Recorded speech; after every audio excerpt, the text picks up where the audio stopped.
Villarruel por recibir Hablemos de otra cosa, presidente del Centro de Estudios Legales sobre el Terrorismo y sus Víctimas. Vamos a dialogar sobre ese tema, seguramente. Siempre dialogar es una buena ocasión para brindar. Mira. Luigi Bosca presenta su nueva colección de sangre. Elaborados bajo el concepto de selección de parcelas, buscan reflejar la impronta de la familia fundadora y encarnan la interpretación que hacen nuestros enólogos del terroir de Mendoza. De Sangre, la nueva colección de vinos de Luigi Bosca. Vinos que reflejan la esencia de la pasión de los fundadores y la interpretación innovadora de nuestros enólogos. Beber con moderación. Prohibida su venta a menores de 18 años. Pero antes de empezar por ese tema, quería que nos comentaras el episodio de tu padre. Yo leí una frase que me impactó mucho, que dice: ingresó con neumonía leve y salió muerto. ¿Qué sucedió? Bueno, mi papá a fines de abril fue internado por una neumonía leve en la ciudad de Rosario y era un hombre que no tenía enfermedades preexistentes, que tenía un estado de salud perfecto, óptimo. ¿Qué edad tenía? Tenía 73 años y 25 días después de una internación común y de ingresar a terapia intensiva, salió muerto. Y todo esto ocurre... ¿No COVID o sí? Bueno, ingresó como una neumonía leve, después nos dijeron que también era por COVID. En el contexto de lo que ocurrió, que fue primero una internación común, yo me interné con él para cuidarlo. Tuviste, digamos, entre comillas, esa suerte, porque digamos, es bastante difícil, dificultoso para los parientes, los familiares directos de enfermos, ¿no? Pierden en un momento la cercanía, ¿no? E incluso los que van a morir mueren solos. Perdés todo contacto. Y en ese momento me dijeron si quería estar con él, si quería dormir en la habitación con él, y yo dije que sí, a mi riesgo. Por un padre yo haría cualquier cosa, así que me interné con él los 7 días para cuidarlo, para hacerle un té, para hablarle, para que viera una cara amigable, para acompañar a una de las personas más importantes en la vida de cualquier ser humano, que es tu padre. Incluso también vos decías que en el proceso de las enfermedades, ¿no? De pronto el familiar está mucho más atento y puede llamar al personal en ciertas ocasiones. Mirá, esta enfermedad o cualquier convalecencia te quita la posibilidad de valerte por vos mismo. Entonces, si no tenés a alguien que te dé un vaso con agua, que te hable, que te agarre la mano, que te dé ánimo, y lo que ha pasado con la cuarentena y puntualmente con la pandemia aquí en Argentina es la falta de humanidad frente al enfermo y frente a la familia que queda fuera del hospital, fuera del sistema sanitario. Luego de esa semana de internación, él ingresó a terapia intensiva y, como yo lo he contado, es como que el cronómetro empezó a funcionar ya hacia el final de su vida. En 15 días se agotó, me quedé sin padre. Y en esa situación, viéndolo desde adentro, nosotros lo pudimos visitar en terapia intensiva varias veces, pude tomarle la mano, pude hablarle. ¿Crees que hubo mala praxis? Creo que hubo, y acá puntualmente en Argentina, creo que hay negación de cierta batería de medicamentos que se están dando en otras partes del mundo. He hablado con terapistas de otros países, por ejemplo de España, y yo no soy médica, pero me detallaron la cantidad de medicamentos, de remedios, de paliativos que hay para esta situación que acá no se aplican. Quiero decirte, Pablo, que nosotros pedimos todo lo que había, que escuchábamos que se podía aplicar a una persona que tenía neumonía o que tenía neumonía por COVID. Pedimos anticuerpos monoclonales, plasma, ibuprofeno líquido, cosas que se están aplicando en otras provincias del país, pero que en Rosario no se aplicaban, y nos decían no, y era solamente oxígeno o respirador, corticoides y eventualmente el anticoagulante. Estuvo intubado. Estuvo intubado los 15 días en terapia intensiva. ¿No había sido vacunado? No había sido vacunado. ¿Vos estás vacunado? No, tampoco. Y bueno, y en esa circunstancia nosotros pudimos tener la oportunidad de verlo. Yo me pude internar con él, pude hacer, si se quiere, mi despedida sin saberlo. Pero me imagino la cantidad de miles de argentinos, los más de 80.000 argentinos y sus familias, que entró un familiar y les dieron una urna con cenizas, que no pudieron despedirse de su ser querido. Cuando mi papá falleció, te envuelven en 2 bolsas herméticas, entonces Yo soy abogada, les dije que yo quería identificar el cuerpo. Me dejaron entrar a la morgue de COVID, entré con mi madre y con mi hermana, por supuesto todas pertrechadas, con los barbijos, el camisolín, los guantes, una cofia. Y yo abrí la bolsa, abrí la otra bolsa y pude ver la cara de mi papá. Y pude tener mi velatorio de 5 minutos con el hombre que era el puntal de mi vida. Y esa oportunidad que tuve yo la agradezco, pero no la han tenido la mayoría de los argentinos. Los argentinos han pasado esta enfermedad viendo cómo su familiar ingresaba por una ACV y se iba sin poder verlo, sin poder enterrarlo, siendo cremados obligatoriamente, en un país en el cual todo gira en torno de esta situación desde hace 1 año y medio, y que pese a todo esto, el gobierno, en vez de estar habiéndose preparado para esta situación durante el año pasado, donde estuvimos encerrados tantos meses, nos encontramos 1 año después nuevamente en una crisis catastrófica desde lo sanitario, con todo colapsado, con menos personal del necesario.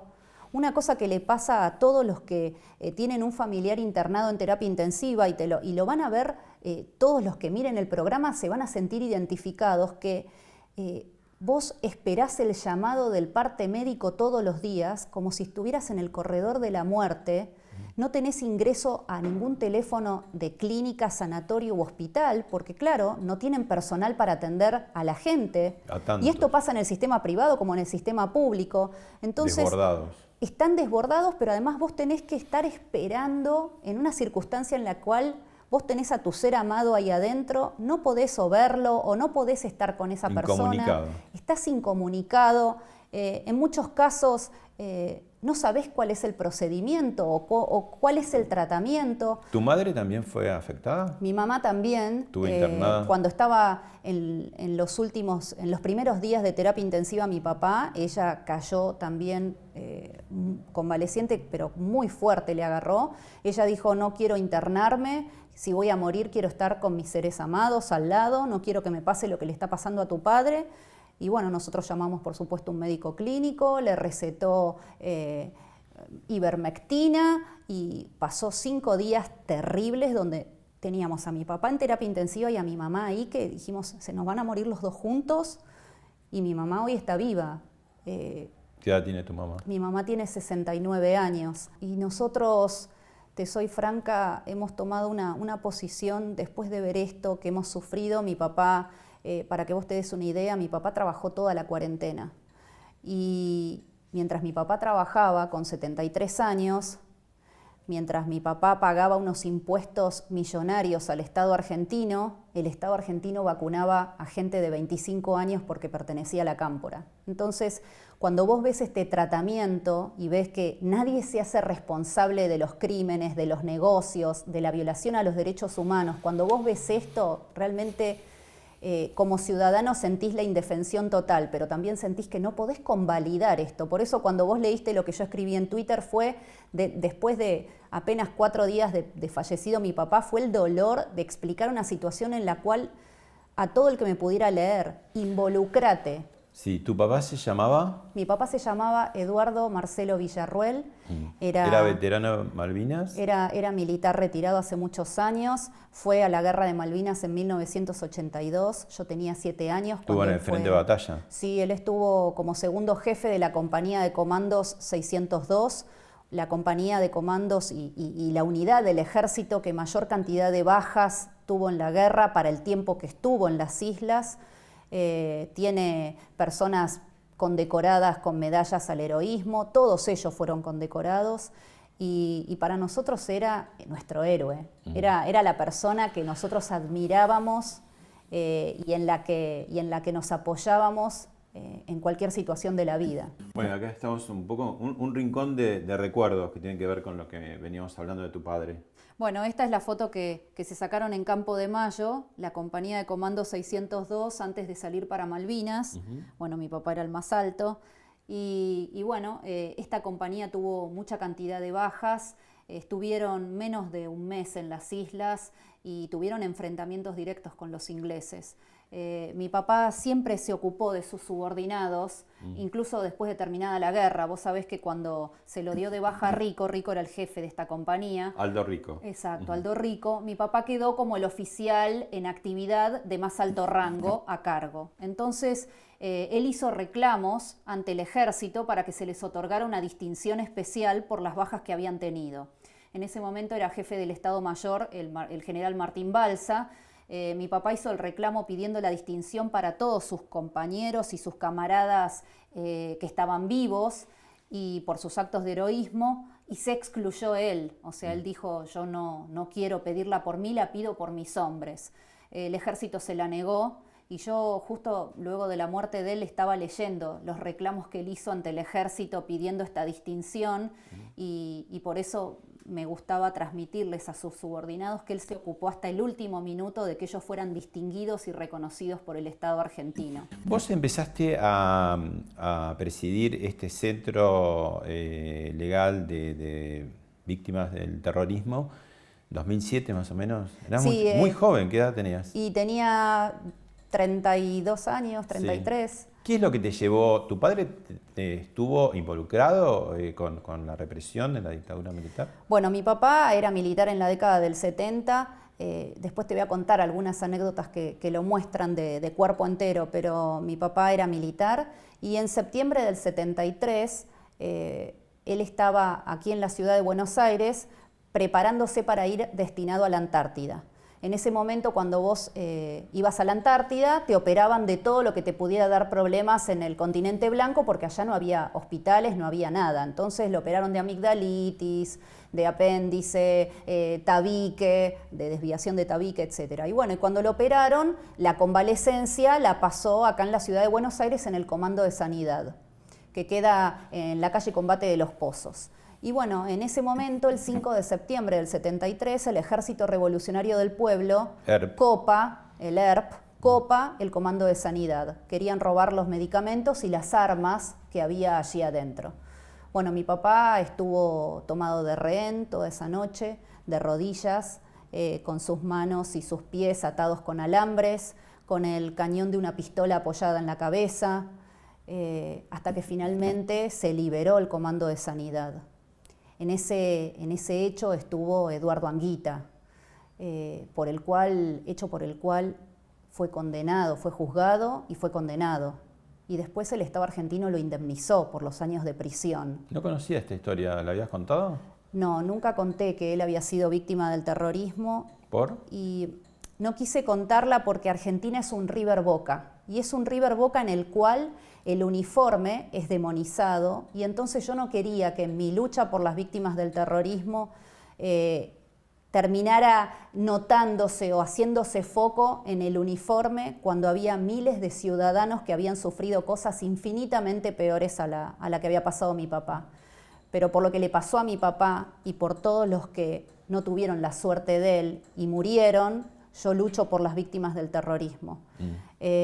Mi papá fue una persona que, y te agradezco que me permitas hacerle un breve homenaje, mi papá fue una persona que lo más importante que nos transmitió fue vivir como se piensa. Eso es lo más importante que nos transmitió a sus hijas. Y fue una persona muy caritativa, y me gustaba contarte un par de anécdotas de él como para que tengan una semblanza de quién era Eduardo Villarruel. Su pensión de Malvinas la donaba desde hacía años a la Catedral de Rosario, catedral donde se hacen obras de caridad con los pobres y demás. Nosotros nos enteramos de esto después de muerto, nosotros no sabíamos eso. Fue enterrado en un panteón en el cementerio El Salvador de Rosario. Y en este cementerio él compró un panteón, no para ser enterrado con su familia, sino para que en ese panteón se entierre a los veteranos de Malvinas de la provincia de Santa Fe. Él está en lo que es su morada final a la espera de algún día compartirla con sus camaradas, porque era un hombre que pensaba profundamente en sus subordinados, en sus camaradas de armas y en el país. Vivía pensando en el país. Te voy a hacer 3 preguntas, a ver si me las podés contestar por sí o por no. Después si querés, en el transcurso del programa lo ampliás, pero necesito que me la contestes por sí o por no. Bien.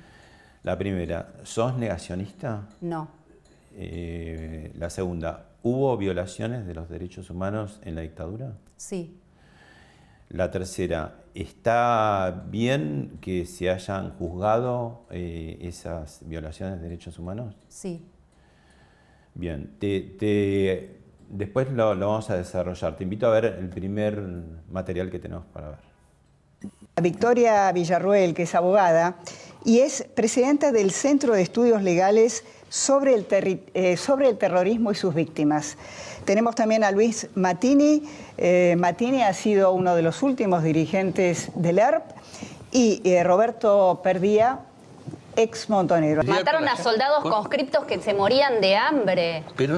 Mataron a niños. O sea, ¿de qué oligarquía me están hablando? No pueden admitir los crímenes que cometieron. O sea, no, lamentablemente, mientras haya un sector que acá está impune y que viene a los programas y con total descaradurez, lo que dice que fueron errores, no están muertos. Está lleno de personas que integraron el ERP y que integraron Montoneros, la FARC, OCPO y otras organizaciones terroristas y que deben responder. Vamos a hablar de justicia plena. ¿De qué trata la justicia plena? Entonces incorporemos y sentemos a la mesa el debate. Insisto, traigamos cualquier diario y leamos lo que dice el diario y los crímenes que traigamos los diarios de la época de ustedes, donde chorreaba la sangre que ustedes derramaban. De la década que querramos, pero hablemos, ¿no es cierto?, con sensatez y hablemos además entre quienes de alguna manera aspiran a transformar la realidad o a quienes de alguna manera siguen planteando de que darle continuidad a la hipoteca de este país.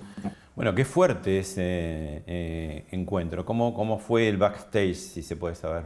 Bueno, yo fui con familias de víctimas del terrorismo que me esperaban detrás de cámaras y que sintieron una indignación total al ver que estas dos personas, Arnold Kremer y Perdía, no admitían sus crímenes, no admitían la responsabilidad que tuvieron en el baño de sangre de los 70. Ellos fueron acompañados por gente joven, yo no sé quiénes eran, sentí escalofríos en ese estudio, tuve miedo por mi vida. Y durante mucho tiempo lo tuve porque los había enfrentado y era el único ciudadano en décadas que les había dicho en la cara que eran unos asesinos. Así que una de las entrevistas más difíciles que tuve y que igual recuerdo como un hito. Otra pregunta difícil sería si suscribís la teoría de los dos demonios que, contemos, tiene que ver con equiparar, digamos, las violencias del terrorismo guerrillero y el terrorismo llamado de Estado. Bueno, a mí es una teoría que vos sabés que me parece bastante engañosa, porque vos estás comparando entre víctimas con esa teoría. O sea, estás diciendo que hay víctimas que sufrieron la acción del Estado y por ende serían más importantes y víctimas que sufrieron la acción de organizaciones armadas y entonces serían menos importantes. Y la verdad es que las víctimas son todas importantes, independientemente de quién ocasiona el daño. De hecho, el derecho penal diferencia si el daño te lo hace un agente del Estado, la condena va a ser mayor para esa persona que si la hace un terrorista. Ahora, la víctima es la misma, la sangre se vierte de la misma forma y este tipo de teorías lo que han hecho es un daño impresionante en nuestro país porque miles de ciudadanos que fueron asesinados, secuestrados, heridos por Montoneros y el ERP, hoy están sin el reconocimiento de sus derechos humanos, sus asesinos están impunes, por eso esas dos personas sienten una impunidad total y se comparaban en el programa con San Martín, o sea, justificaban sus acciones porque el Estado los dejó impunes. Hay otro concepto también que es el delito de lesa humanidad, que se aplica justamente a los delitos del terrorismo de Estado.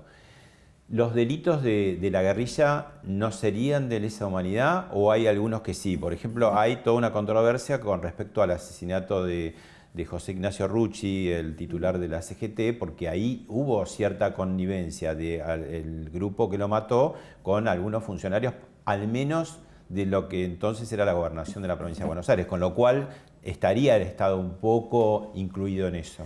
Bueno, a ver, en el mundo entero, lesa humanidad es cometida por el Estado o por organizaciones armadas. La diferenciación exclusivamente de que los actos de lesa humanidad son cometidos por el Estado ocurre exclusivamente en la República Argentina. De hecho, a mí me sorprende sobremanera que se juzgue solamente a agentes del Estado y no a terroristas, cuando desde el juicio de Nuremberg en Alemania se juzgó a Streicher, que fue una persona que era editor de un diario que incitaba a la limpieza étnica, pero no era parte del gobierno nazi, no era parte de la CSS, y sin embargo fue juzgado, y no era parte del Estado, era un civil, era un editor de un diario. Entonces, desde ese momento hasta acá, ha habido infinidad de antecedentes jurisprudenciales y de doctrina donde en ningún momento se descarta que los terroristas cometan delitos de lesa humanidad. Casualmente atacan a la población civil y no combatiente. Cuando un militar, como mi papá, estaba pernoctando en una unidad militar y lo toman de rehén y lo torturan durante la toma de una unidad militar, esa persona es un no combatiente en esa situación y para el derecho internacional humanitario es como un civil. Vemos otro informe, pasó por Hablemos de otra cosa, Seferino Reato, y dijo esto. En la Argentina el mesianismo es nuestro. Es de muchos, pero nosotros, el catolicismo nos ayuda mucho a eso. Yo en el libro le dedico mucho a la formación católica, de la Iglesia Católica tan importante para armar a los militares, eso está bastante claro, pero también a los guerrilleros montoneros. Eso es importante. Y ese mesianismo y ese providencialismo están en el origen del peronismo. El peronismo es eso, es una figura.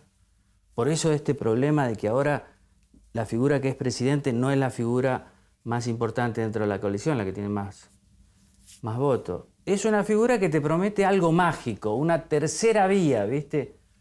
Y entonces nosotros siempre jugamos a ser primero. Después la decepción, somos los últimos y así.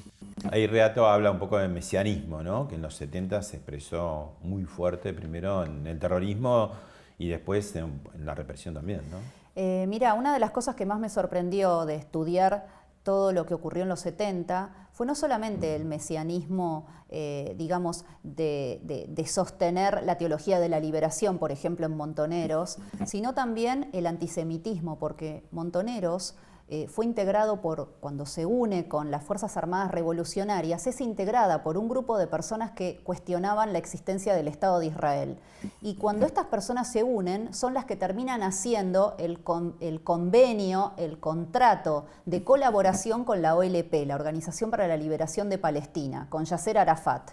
Viajan a Palestina y intercambian una fábrica de armamento móvil que tenía Montoneros por entrenamiento en Palestina. Por esa razón, en los primeros atentados cometidos por la OLP en Israel, se utilizó manufactura de autoría montonera. Se utilizaron explosivos realizados por montoneros. Y vos dirás, bueno, pero esta gente que integraba Montoneros serían católicos a ultranza o serían antisemitas. Ellos reivindicaban, ¿te acordás? Cuando el secuestro de Aramburu, que incluso hacían sus observaciones desde el colegio Champagnat enfrente. Exacto, exacto. Bueno, ellos estudiaron en el caso de Aramburu toda la situación, pero este el caso grupo... del padre Mujica, que estaba cerca, que después... Bueno, muere bajo las balas supuestamente de Montoneros, Así otros es. dicen de AAA. Lo que no cabe duda era que una organización terrorista peronista, claramente, de ultraizquierda o de ultraderecha, ¿no? Pero vos sabés que en el caso puntual, y yendo a eso de la OLP, te encontrás que eran combatientes judíos los que cuestionaban la existencia del Estado de Israel. O sea, hubo gente dentro de Montoneros que no sostenía ni siquiera la existencia del Estado de Israel. Y en el caso puntual que vos me estás mencionando del padre Mujica, hubo personas que fueron asesinadas por su militancia católica dentro de los civiles asesinados por el terrorismo, como por ejemplo el profesor Zakeri. O sea, estaba todo envuelto no solamente dentro de una cuestión política, sino de una cosmovisión de cómo debía ser el mundo, porque en el fondo lo que el terrorista pretende es la toma del poder y es la imposición de sus ideas religiosas, de sus ideas políticas, de su visión de cómo debemos vivir los demás. Hubo no un enfrentamiento, sino un debate muy civilizado, también bastante inusual, en Intratables hace ya tiempo, entre Silvia Iberzábal, que es hija de una víctima del terrorismo, y precisamente Eduardo Anguita, que vos lo nombrabas anteriormente. Lo vemos y lo charlamos. Silvia, respeto muchísimo lo que pasó. Yo formaba parte de la organización que detuvo y asesinó a tu padre. Yo nunca lo digo, quizás no te lo dije. Años después a mi madre la secuestraron cuando yo estaba preso. Yo no tengo ni los restos de mi madre. Yo no puedo mostrar las fotos de mi madre porque no sé dónde está. Y esto no me da ningún derecho a la revancha ni a faltarle respeto a las víctimas o a los familiares de las víctimas. Entonces, en este plano, me parece que la convivencia es lo que nos permite avanzar. Sinceramente, el llamado a reconciliación extemporáneo, forzado, por parte de un episcopado que tiene que dar cuentas de lo que hizo esos años, no nos ayuda. Y sinceramente yo creo que no les ayuda a ustedes, Silvia, ni nos ayuda a quienes fuimos protagonistas, pero también víctimas. ¿Qué sentís con Silvia cuando la ves? Bueno, siento que somos parte de una tragedia, esta es la verdad. Para poder... y puedo ponerme en el lugar de ella y mirar con sus ojos. Porque me parece que si no logramos en esta sociedad mirar con los ojos de los otros, mal podemos defender quienes hemos luchado. Bueno, hay un reconocimiento ahí, pero con algunos condicionamientos. Te voy a ser franca, me resulta indignante. Y recuerdo el programa y me indigné en mi casa porque Anguita fue parte del problema. Anguita integraba una organización terrorista y Anguita en democracia atacó una unidad militar. Igual cumplió parte de la pena, ¿no? Cumplió la mitad de su pena. Él sí le operó el 2 por 1, al que tanto se negó en su momento, y él fue condenado y fue juzgado y condenado por jueces civiles. O sea, él no fue juzgado y condenado por jueces militares, sino por jueces civiles y por un atentado cometido en democracia como es el ataque a una unidad militar. El padre de Silvi Barzábal es un hombre que fue secuestrado en la unidad militar en la que vivía, torturado durante 10 meses y finalmente asesinado como un perro adentro de un armario metálico. O sea, definitivamente no hay ni punto de comparación entre una cosa y otra. Y la verdad que yo no estoy de acuerdo en la reconciliación basada en la impunidad. Yo únicamente estoy de acuerdo en que Argentina debe abandonar la grieta que se ha originado en la década del 70, pero basándonos en la justicia, en la verdad. ¿No crees que el presidente Raúl Alfonsín intentó hacerlo, digamos, al buscar el juzgamiento de los jefes militares, pero también de los jefes terroristas, ¿no? Bueno, se juzgaron 3 juntas militares y se juzgaron a 7 cabecillas de Montoneros y el ERP. De los cuales solamente se juzgó a 5, porque había 2 que estaban fugados, que eran Firmenich y Gorriarán Merlo. La realidad es que cuando vos analizás el juicio por la causa 13, que es la causa de los militares, y el juicio que se hizo a los terroristas, vos podés notar que el juicio de los terroristas no fue televisado, no tuvo testimonios públicos, las víctimas no fueron a dar testimonio como sí ocurrió con las juntas militares, o sea, en definitiva, no hubo una CONADEP para las víctimas del terrorismo, o sea, hubo ya desde el año 83 en adelante una diferenciación entre las víctimas.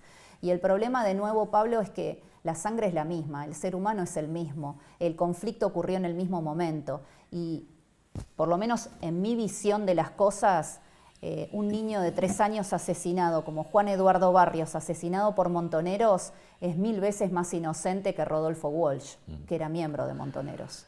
Pasó por Hablemos de Otra Cosa Estela Carlotto, titular de Abuelas de Plaza de Mayo, y dijo lo siguiente.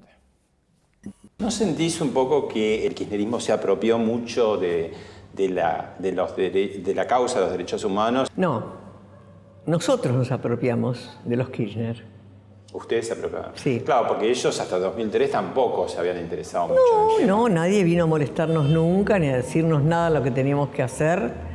Ellos fueron compañeros de militancia. Yo creo que han caminado las calles de La Plata juntos con Laura. Claro, pero ellos, como gobernador, digamos, no lo conocíamos, la conocimos a ella cuando fue parlamentaria y de ahí muy agradable, muy simpática, nunca se inmiscuyó en nuestra vida, en nuestro trabajo institucional, o dijo nada, absolutamente. Cuando sube al gobierno Néstor, para nosotros era un desconocido total, no sabíamos quién era. Claro. Bueno, un poco aquí se refiere al tema de los derechos humanos, que era una causa como ajena también, ¿no?, a lo que fue los fundadores del kirchnerismo, por decirlo de alguna manera. Ahora, vos reconocés que hubo violaciones a los derechos humanos por parte de la dictadura. En ese caso, ¿qué pasa? ¿Cuál es tu concepto? Mira, yo obviamente soy abogada, o sea que ya de por sí la interrupción del orden constitucional ya es un hecho reprochable. Lo que sucede es que todo esto ocurre en un marco en el cual se oculta una parte de la historia que es a la que yo vengo a traer a colación constantemente. Mira, te quiero contar una anécdota que me parece importante respecto de madres y abuelas. Más allá de que ellas nunca han tenido un acercamiento con nosotros y nunca han querido compartir ningún espacio con nosotros. ¿Y ustedes quisieron? Yo lo haría. Como presidente de la asociación civil que representa a las víctimas del terrorismo de los 70, yo tendría una reunión con ellas. Porque está claro también que, digamos, además no todos los casos de madres y abuelas son madres y abuelas de terroristas. Algunas sí, reconocidos, luchadores, bueno, como le digan. Y eso tampoco, digamos, de alguna manera justifica que hayan sido víctimas de cosas fuera de proceso, ¿no? Mira, asesinados. Hasta un terrorista tiene derechos humanos, pero el problema es cuando el terrorista tiene derechos humanos y su víctima no. Y eso es lo que ocurre en Argentina. En Argentina, la hija de Estela de Carlotto integraba Montoneros, fue reconocida como víctima y, sin embargo, las víctimas de Montoneros no tienen derechos humanos, no tienen derecho a la verdad, a la justicia y a la reparación. De hecho, me gustaba contarte una anécdota que me parece importante para clarificar. Se llaman madres de la Plaza de Mayo, abuelas de la Plaza de Mayo, porque bueno, hacían las rondas en la Plaza de Mayo. Quiero decirte que las primeras mujeres que hicieron las rondas en la Plaza de Mayo y depositaban flores en la pirámide de Mayo fueron las mujeres y las hijas de víctimas del terrorismo. En Democracia ocurrió eso, en el 75.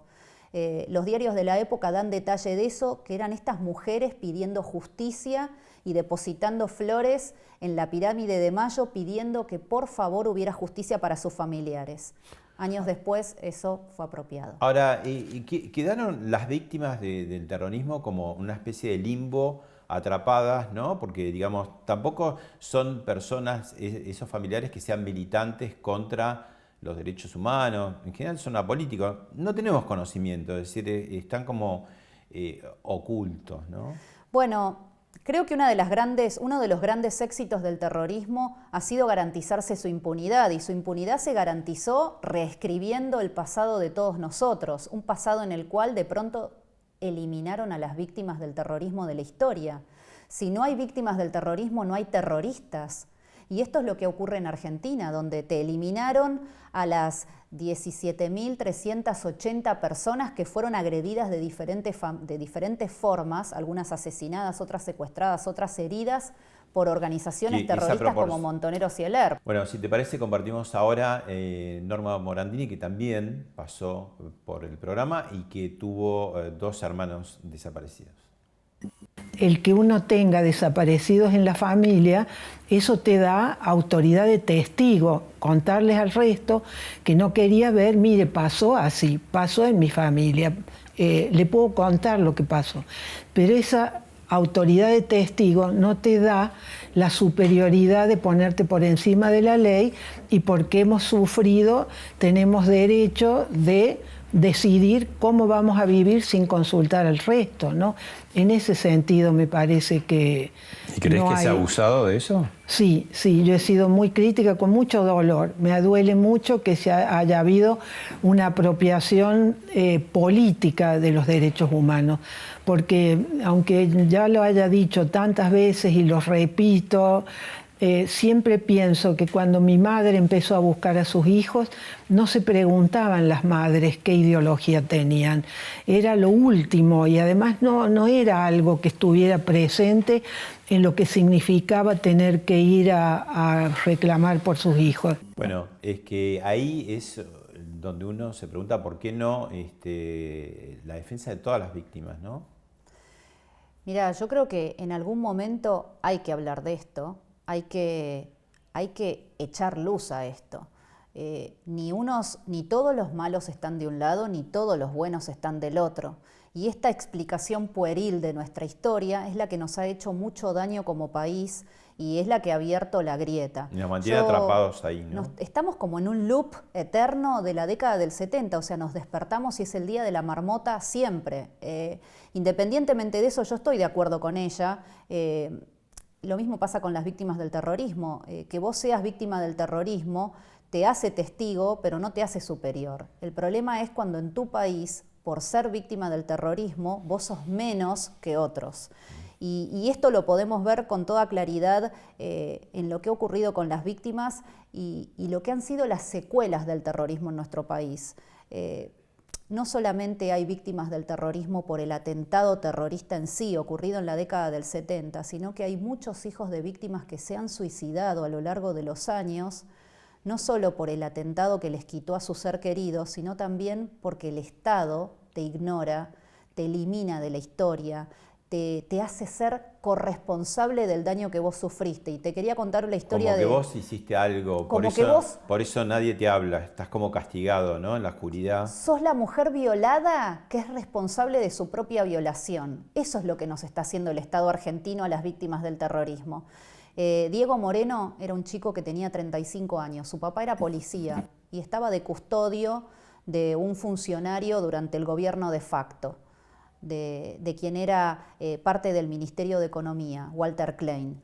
Bueno, estos eran dos policías. Sí, que le volaron la casa. Le volaron la casa, pero previamente Montoneros, con la contraofensiva montonera, asesinó a los dos policías que estaban de custodia, que se llamaban Cardachi y Moreno. Moreno tenía 3 hijos. Uno de estos hijos era Diego.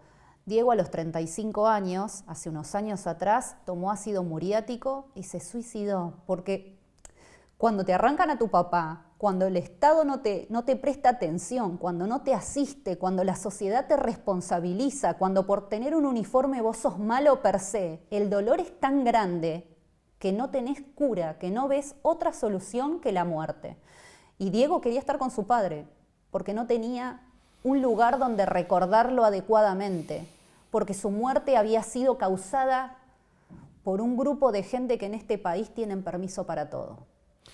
Graciela Fernández Meijide también estuvo en Hablemos de Otra Cosa y dijo esto. ¿Y sabés cuántos presentamos cuando ya había miles de desaparecidos? 450. En parte porque ni se sabía que había organismos de derechos humanos, en parte porque la gente tenía miedo. Tal fue el miedo que cuando terminó la dictadura, nosotros en la asamblea teníamos casi 5.000 testimonios de denuncias. Cuando terminó la CONADEP, eran 9.000. 8.961, ¿no? Claro. Bueno, después se armó todo el lío, ¿no? De la cantidad, que me parece que también es como un loop que da vueltas, ¿no? De la cantidad, si más, si menos. A mí me resulta muy chocante el tema de la cantidad y yo lo he hablado muchas veces y en Twitter soy acérrima defensora de decir la verdad siempre. Nadie tiene derecho a inflar los números para que el problema sea importante per se. Como si no fuera importante. Exacto. O sea, ¿quién se sintió con el derecho para mentirnos a todos los argentinos respecto de un problema que nos incluye a todos? Y estoy hablando de que nosotros cuando contabilizamos a las víctimas del terrorismo, dejamos víctimas afuera porque no podíamos documentar sus historias. Entonces, al no poder documentarlas, simplemente preferimos dejarlas afuera aún sabiendo que eran víctimas. Se habla de 1.094 víctimas del terrorismo, ¿no? Nosotros tenemos documentados 1.094 muertos, 2.368 heridos, 756 secuestrados, 4.380 personas que sufrieron atentados con bombas y después tenés atentados, bueno, desde amenazas documentadas, personas que fueron privadas ilegítimamente de su libertad en aviones en vuelo, etc. Por eso me molesta mucho el tema de la mentira respecto de las cifras. Una víctima es importante, un desaparecido es importante, entonces digamos la verdad. Ahora, vos hablás de 1.094 asesinados por el terrorismo y fíjate que ETA, ¿no? La organización terrorista española, en mucho más tiempo, 4 veces más tiempo, entre 1961 y 2011, mató a 864 personas. Así es. Te invito a ver una parte de Patria, que es justamente la miniserie que trata este tema. Necesito a alguien que me busque en contacto con ETA. José Mari no está en ETA. ¿Qué va a estar? ¡Es José Mari! ¿Qué estás diciendo, hijo? ¿Qué quieres? ¿Que me quede en casa? ¿Y quién va a luchar por este país? ¿Tú? ¿El ETA? ¿Quién hostias? Yo no he educado a mi hijo para que mate. Matan y les matan. La policía está mintiendo. El Estado español está mintiendo. ¡Mentirosos de mierda! ¡Fachas asquerosos! ¡Me lo van a matar! Quítate las dudas y los remordimientos de la cabeza, miren. Esta lucha nuestra son la lucha justa de un pueblo en su legítima aspiración a decidir su destino. Es la lucha de David contra Goliat.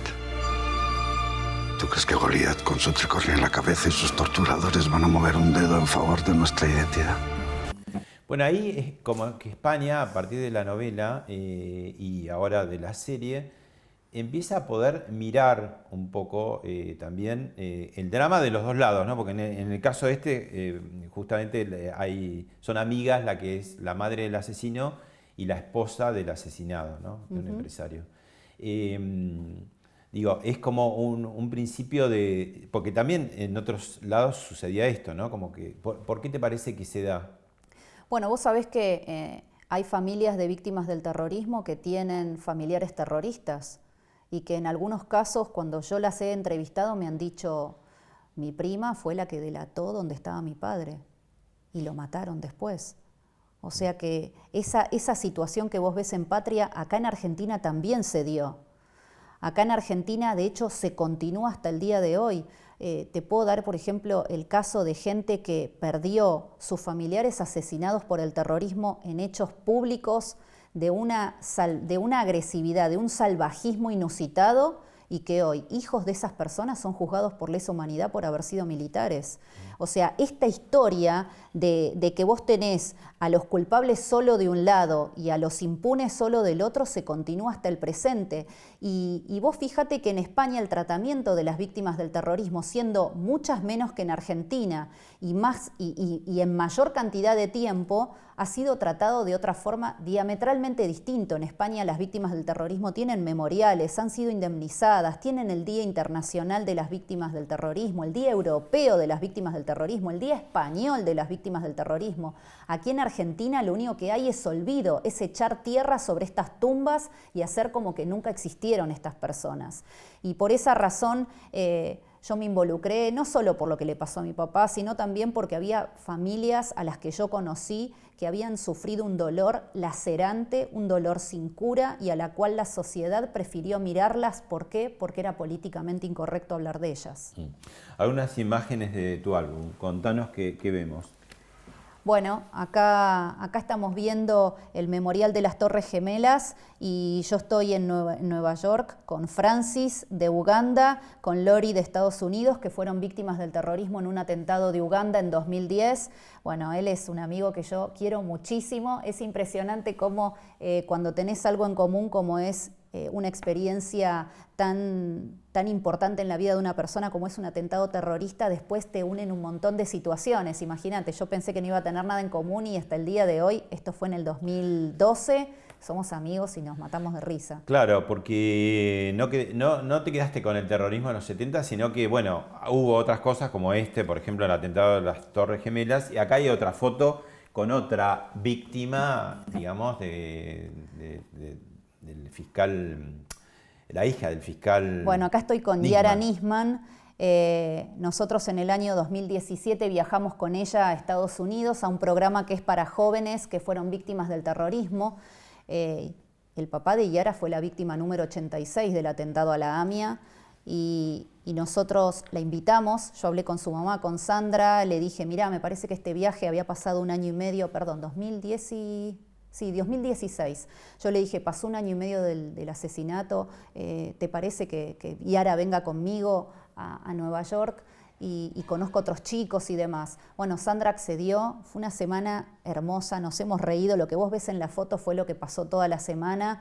todos los chicos que eran de Irlanda del Norte, España, Colombia, Estados Unidos, Reino Unido, Francia, de distintos países del mundo que eran víctimas del terrorismo, conocían quién era Yara, y era una chica de 16 años con una entereza como yo no le vi a nadie, sufriendo la muerte de su padre en forma pública, conocida por toda la Argentina y por todo el mundo, y sin embargo tuvo una entereza, una alegría. Seguimos en contacto hasta el día de hoy, nos saludamos por los cumpleaños. La verdad que yo la quiero muchísimo y para mí fue un honor y una alegría poder haberla invitado y compartir con ella esa semana. Este no es un caso de terrorismo, pero sí de un hecho también trágico, dramático, el hundimiento del submarino. Exacto, bueno, esta es Silvina Krausik, la hermana de la submarinista Eliana Krausik, la primera mujer submarinista de Argentina y de Latinoamérica, a la cual yo las admiro mucho a las dos. A Eliana no la conocí, pero a Silvina la admiro porque ha sufrido una situación sumamente traumática como es perder a tu hermana en un hecho que hasta el día de hoy no ha sido esclarecido. Y bueno, y aquí estamos en la inauguración de un busto que se hizo en la ciudad, en la provincia de Misiones, en Posadas. Ellas son de Misiones, y siento profunda admiración por este tipo de mujeres que crean historia, que son únicas, que son excepcionales, que hacen algo que no ha hecho otra persona antes. Así que la verdad que para mí Eliana Krausik y su hermana son dos mujeres excepcionales. Vamos a ir ahora a una pausa y a la vuelta nos vas a contar de otros terrorismos que existen actualmente, también en la Argentina. Ya volvemos.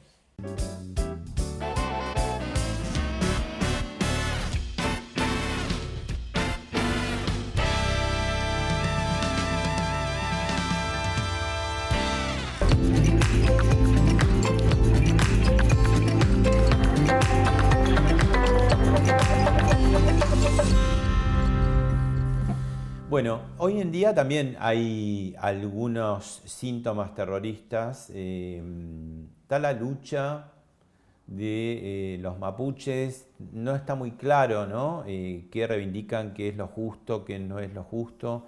Pareciera que hubiera también muchos miembros de esa comunidad que viven en sociedad y que cuestionan esto, pero hay otros grupos, especialmente en Chile, muy fuerte, pero en la Argentina, en el sur, en la Patagonia, en Mascardi particularmente, desde hace unos años con mucha virulencia, ¿no?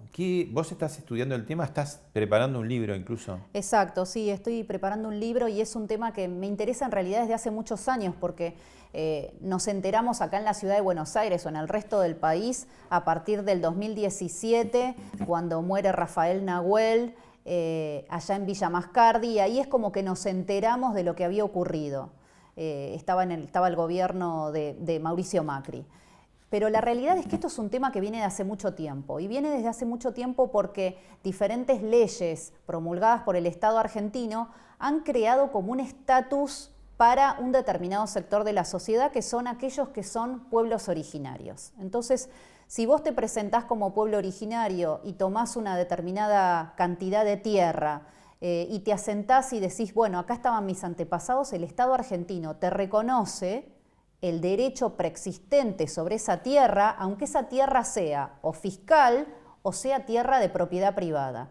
Entonces, esto está creando toda una serie de problemas de ocupaciones y usurpaciones, de delitos asociados con esto, de la construcción de un relato histórico que no necesariamente es el que realmente ocurrió en los hechos. Por ejemplo, vos mencionabas al principio que Chile, bueno, el problema es mucho más grave. Es que, claro, el pueblo mapuche es originario de Chile, no es originario de Argentina. Entonces, por supuesto, los descendientes de mapuches en Chile son una cantidad infinitamente mayor a la que nosotros tenemos en nuestro país. En nuestro país los asentamientos mapuches no tienen mucho más de 130 años en nuestro territorio, o sea, ya nosotros éramos un país independiente, ya teníamos obviamente toda la estructura política que conocemos hasta el presente, o sea que no es que estas personas están desde antes de la colonización española, sino que se asentaron en los últimos 130, 135 años.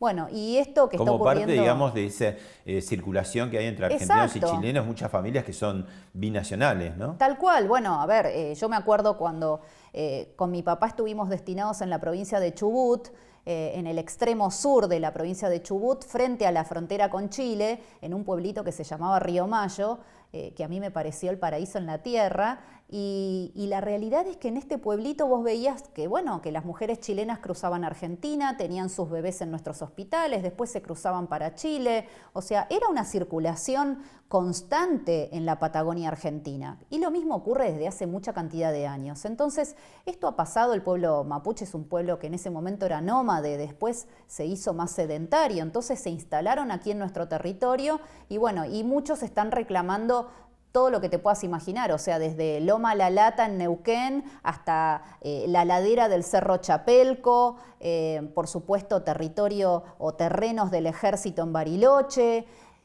terrenos de privados como ocurre en Villa Mascardi, o sea, hay mucha cantidad de usurpaciones y el Estado argentino, en vez de dar una respuesta, obviamente desde la asistencia también, porque yo no estoy de acuerdo en pasarle con una planadora al que es mi enemigo o al que es la persona que piensa distinto a mí. Yo estoy de acuerdo en la aplicación de la ley para todos por igual. Entonces lo que yo creo que hace falta aquí es hacer respetar la ley. Una persona que usurpa una tierra tiene que ser, digamos, sacada de ese lugar y tiene que responder penalmente por la comisión de ese delito, porque si no, entonces cada uno hace lo que quiere.